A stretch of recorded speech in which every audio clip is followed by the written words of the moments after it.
កុំគិតថាខ្ញុំជាអ្នកណាគិតត្រឹមថាខ្ញុំមានបេះដូងមួយតើអាចស្រឡាញ់ខ្ញុំទេស្រឡាញ់ខ្ញុំជាខ្ញុំដោយមិនស្រឡាញ់អ្វីដែលខ្ញុំមាន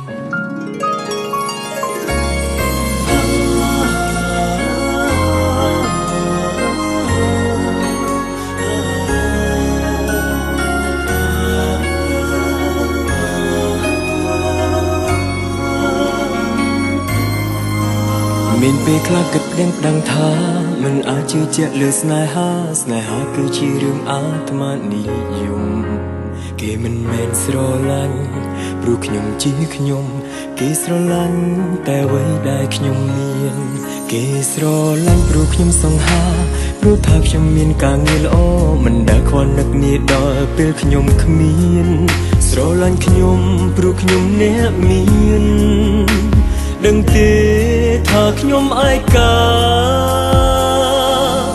បើសិនខ្ញុំស្រាប់តែបាត់បង់អ្វីទាំងអស់គ្មានគេឈ្មោះគ្រាន់តែជាមនុស្សធម្មតា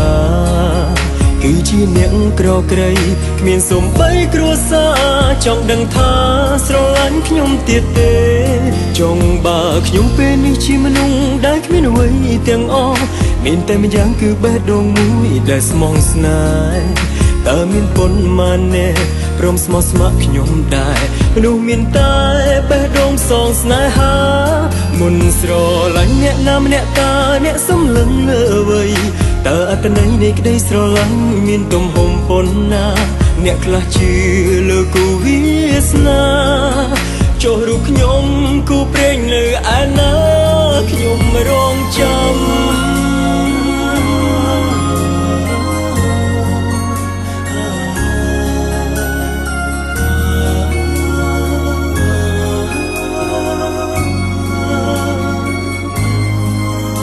មានពេលខ្លះគិតប្តឹងប្តឹងថាមិនអាចជឿជាក់លើស្នេហាគឺជារឿងអាត្មានិយមគេមិនមែនស្រឡាញ់ព្រោះខ្ញុំជាខ្ញុំគេស្រឡាញ់តែអ្វីដែលខ្ញុំមានគេស្រឡាញ់ព្រោះខ្ញុំសង្ហាព្រោះថាខ្ញុំមានការងារល្អមិនដែលខ្វល់នឹកនាដល់ពេលខ្ញុំគ្មានស្រឡាញ់ខ្ញុំព្រោះខ្ញុំអ្នកមានដឹងទេថាខ្ញុំឯកាបើសិនខ្ញុំស្រាប់តែបាត់បង់អ្វីទាំងអស់គ្មានគេឈ្មោះគ្រាន់តែជាមនុស្សធម្មតាគឺជាអ្នកក្រក្រៃគ្មានសូម្បីគ្រួសារចង់ដឹងថាស្រឡាញ់ខ្ញុំទៀតទេចង់បើខ្ញុំពេលនេះជាមនុស្សដែលគ្មានអ្វីទាំងអស់មានតែម្យ៉ាងគឺបេះដូងមួយដែលស្មងស្នេហ៍តើមានប៉ុន្មានអ្នកព្រមស្មោះស្ម័គ្រខ្ញុំដែរមនុស្សមានតែបេះដូងសងស្នេហាស្រឡាញ់ខ្ញុំសូមស្រឡាញ់បេះដូងខ្ញុំកុំស្រឡាញ់សំបកក្រៅដែលខ្ញុំមានគ្រប់យ៉ាងមិនថិតទេគឺមានតែបេះដូងទេធ្វើបានទេស្រឡាញ់ខ្ញុំជាខ្ញុំមុនស្រឡាញ់អ្នកណាម្នាក់តើអ្នកសំលឹងអ្វីតើអត្ថន័យនៃក្តីស្រឡាញ់មានទំហំប៉ុណ្ណាអ្នកខ្លះជឿលើគូវាសនាចុះរូបខ្ញុំគូព្រេងនៅឯណាខ្ញុំរងចាំ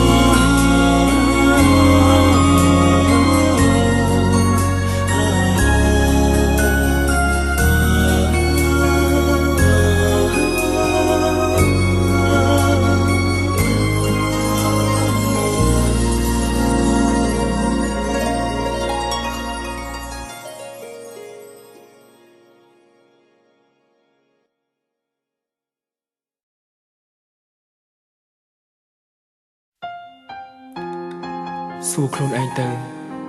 ថាធ្វើខុសប៉ុន្មានដងហើយបើអូនជាបងតើមានអារម្មណ៍យ៉ាងម៉េចអាចលើកលែងរឿងដដែលបានទេអូនមិនដែលច្បាស់លាស់ជាមួយបងសោះ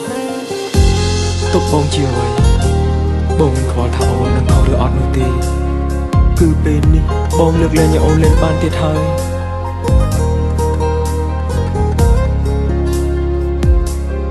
ផឹកមួយថ្ងៃដើម្បីបំភ្លេចអូ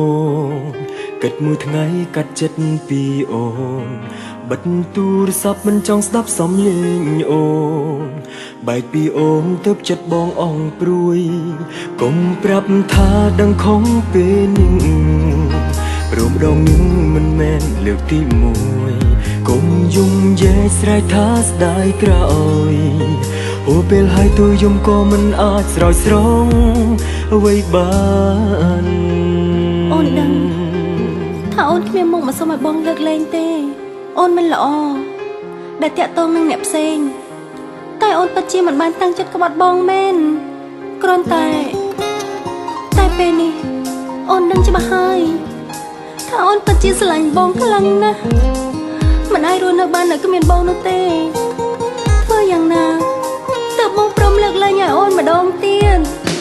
គ្មានលើក្រោយសម្រាប់ឲ្យអូនក្បត់បងម្ដងទៀតបាននោះទេរឿងក្បត់ស្នេហ៍ដឹងទេមិនមែនជារឿងតូចតាចអូនធ្វើឲ្យបងរៀងចាលឃើញស្នេហាគួរឲ្យខ្លាចមិនអាចបន្តទៀតបានទេឈឺឆ្អែតហើយសំចិត្តត្រាំងត្រៃយើងធ្វើជាមិត្តវិញទៅព្រោះគ្មានផ្លូវមានស្នេហ៍ពិតនឹងគ្នាទេបើមានស្នេហាលើក្រោយត្រូវស្មោះត្រង់នឹងគេហើយមើលថែខ្លួនឯងឲ្យល្អអូនធ្វើឲ្យបងឈឺចាប់អូនក៏ឈឺចាប់ដែរអូនដឹងថាទោះជាពេលនេះអូនសម្រាប់ខ្លួននៅចំពោះមុខបងក៏បងមិនព្រមលើកលែងទោសឲ្យអូនដែរតែអូនមិនអាចធ្វើជាមិត្តនឹងបងបានទេព្រោះអូននៅតែស្រឡាញ់បងអរគុណដែលបងនៅកវល់ពីអូនអរគុណគ្រប់យ៉ាងគ្មានលើក្រោយសម្រាប់ឲ្យអូនក្បត់បងម្ដងទៀតបាននោះទេរឿងក្បត់ស្នេហ៍ដឹងទេមិនមែនជារឿងតូចតាចអូនធ្វើឲ្យបងរៀងចាលឃើញស្នេហាគួរឲ្យខ្លាចមិនអាចបន្តទៀតបានទេឈឺឆ្អែតហើយសំចិត្តត្រាំងត្រៃយើងធ្វើជាមិត្តវិញទៅព្រោះគ្មានផ្លូវមានស្នេហ៍ពិតនឹងគ្នាទេបើមានស្នេហាលើក្រោយត្រូវស្មោះត្រង់នឹងគេហើយមើលថែខ្លួនឯងឲ្យល្អអត់មួយថ្ងៃដើម្បីបំភ្លេចស្នេហាដែលមិនស្មោះត្រង់កាលបងខ្លាចជាមនុស្សលងតែឯងទឹកភ្នែកអូនខ្លាំងខ្លាយស្ដាយដែលបងវងវែងសំដែងឲ្យបងឈឺចាប់គ្មានលើក្រោយសម្រាប់ឲ្យអូនក្បត់បងម្ដងទៀតបាននោះទេរឿងក្បត់ស្នេហ៍ដឹងទេមិនមែនជារឿងតូចតាចអូនធ្វើឲ្យបងរៀងចាលឃើញស្នេហាគួរឲ្យខ្លាចមិនអាចបន្តទៀតបានទេឈឺឆ្អែតហើយសំចិត្តត្រាំងត្រៃយើងធ្វើជាមិត្តវិញទៅព្រោះគ្មានផ្លូវមានស្នេហ៍ពិតនឹងគ្នាទេបើមានស្នេហាលើក្រោយត្រូវស្មោះត្រង់នឹងគេហើយមើលថែខ្លួនឯងឲ្យល្អទឹកមួយថ្ងៃដើម្បីបំភ្លេចស្នេហាដែលមិនស្មោះត្រង់កាលបងខ្លាចជាមនុស្សលងតែឯងទឹកភ្នែកអូនខ្លាំងខ្លាយស្ដាយដែលបងវងវែងសំដែងឲ្យបងឈឺចាប់ទឹកភ្នែកអូនខ្លាំងខ្លាយស្ដាយដែលបងវងវែងខំស្មោះអូនម្នាក់ឯងអូនពិនសំដែងអូនសំដែងឲ្យបងឈឺចាប់